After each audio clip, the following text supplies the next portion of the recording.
Welcome back to our channel Landmax 2.0. இப்போ நம்ம என்ன சம் பார்க்க போகிறோம்னா எஸ்எஸ்சியில் கேட்ட இந்த சம்மை தான் பார்க்க போகிறோம். இதே மாதிரியான சம்ஸ் வந்து டிஎன்பிஎஸ்சி ஆர்ஆர்பிலையும் கேட்கலாம். அதாவது என்ன கொடுத்துருக்காங்க, அரிசி, மீன் மற்றும் எண்ணெய் ஆகியவற்றின் விலைகளின் விகிதம் வந்து என்னென்னு கொடுத்துட்டாங்க, 12:17:3 கொடுத்துருக்காங்க.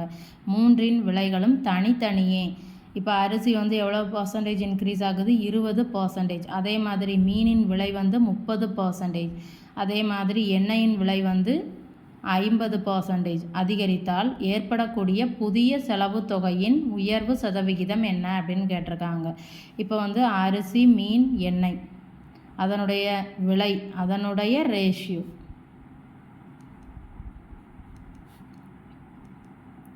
எவ்வளோன்னு கொடுத்துருக்காங்க, 12:17:3. ஸோ அப்போ இந்த ரேஷியோலேருந்து அரிசியின் விலையை நம்ம என்னென்னு எடுத்துக்கிடலாம், 12 இன்ட்டு சம் வேல்யூ எக்ஸு. அப்போ மீனின் விலை என்னவா இருக்கணும், 17 இன்ட்டு எக்ஸுன்னு இருக்கணுமா. அப்போ எண்ணெயின் விலை என்னவா இருக்கும், 3 இன்ட்டு எக்ஸு. ஸோ அப்போ பழைய செலவு தொகை, இந்த 3 பொருட்களுக்கும் ஆகக்கூடிய செலவு எவ்வளவு, பழசு. இந்த 3த்தையும் ஆட் பண்ணால் கிடச்சிருமா, 20, 32 எக்ஸு. இவ்வளோ ரூபாய் செலவாகுது பழைய செலவு தொகை, அதாவது இன்க்ரீஸ் ஆகிறதுக்கு முன்னக்குட்டி.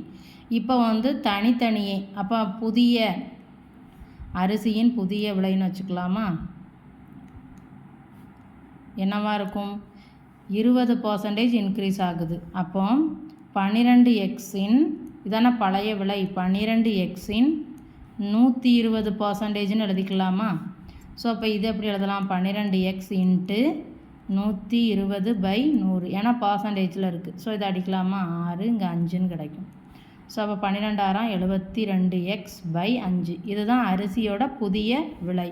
இதே மாதிரி மீனின் புதிய விலை என்னவா இருக்கும், 17xன் 30% இன்க்ரீஸ் ஆகுது. ஸோ அப்போ 17xன் 130%ஆக இருக்குமா புதிய விலை. இதை எப்படி எழுதலாம், 17x இன்ட்டு 130/100. இதையும் அடிக்கலாமா. ஸோ இதை வந்து நம்ம மல்டிப்ளை பண்ணி வச்சுக்கலாம், 17 இன்ட்டு 13.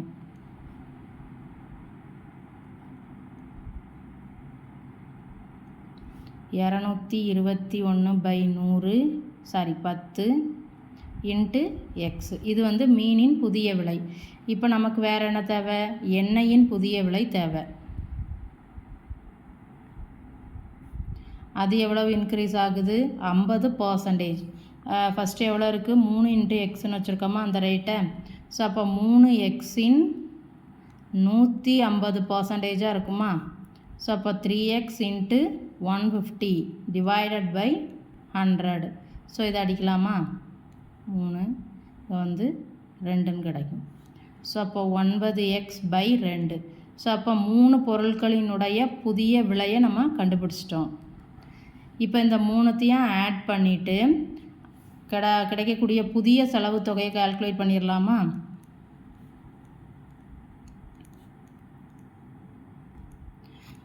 ஃபஸ்ட்டு அரிசியின் புதிய விலை எவ்வளவு, 72x/5 ப்ளஸ் மீனின் புதிய விலை 221/10 இன்ட்டு எக்ஸு ப்ளஸ் எண்ணெயின் புதிய விலை 9x/2. இந்த 3த்தையும் ஆட் பண்ணிட்டா நமக்கு என்ன கிடைக்கும், இந்த 3 பொருட்களின் புதிய செலவு தொகை கிடைக்கும். ஸோ இப்போ இதை வந்து நம்ம எல்சிஎம் எடுத்தால் 10ன்னு கிடைக்குமா. அப்போ இங்கே எதால் மல்டிப்ளை பண்ணணும், 2ஆல் மல்டிப்ளை பண்ணணும். 144x இது அப்படியே தான் இருக்கும். ப்ளஸ் இங்கே வந்து 5ஆல் மல்டிப்ளை பண்ணணும். ஸோ அப்போ இந்த 3த்தையும் ஆட் பண்ணிடலாமா, 144, 221, 45. அப்போ 410/10 இன்ட்டு எக்ஸுன்னு கிடைக்கும். ஸோ இந்த இதை அடிச்சிடலாமா. அப்போ புதிய செலவு தொகை எவ்வளவு, 41 இன்ட்டு எக்ஸு. இவ்வளோ அமௌண்ட் ஆகுது அந்த தனித்தனியே இன்க்ரீஸ் ஆனதுக்கப்புறம். இப்போ நமக்கு என்ன கேட்டிருக்காங்க, புதிய செலவு தொகையின் உயர்வு சதவிகிதம் தான் கேட்டிருக்காங்க. அதை எப்படி கண்டுபிடிக்கலாம், உயர்வு சதவிகிதம்னா எப்படி கண்டுபிடிக்கணும், = பழசு எவ்வளவு, டோட்டலாக நம்ம கால்குலேட் பண்ணி வச்சது 32 இன்ட்டு எக்ஸு. இப்போ எவ்வளவு இன்க்ரீஸ் ஆகிருக்கு, அதாவது புதிய செலவு தொகை என்னவாக இருக்குது, 41 இன்ட்டு எக்ஸு. அப்போ பழைய செலவு தொகை 32 இன்ட்டு எக்ஸுக்கு எவ்வளோ கூடியிருக்கு, 41 எக்ஸிலேருந்து 32 எக்ஸை கழிச்சா 9 இன்ட்டு எக்ஸுன்னு கிடைக்குமா.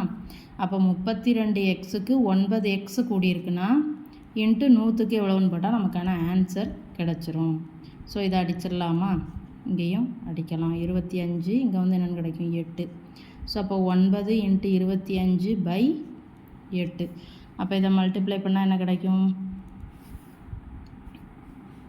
45. 225/8. ஸோ அப்போ இப்போ இதை அடிக்கலாம்.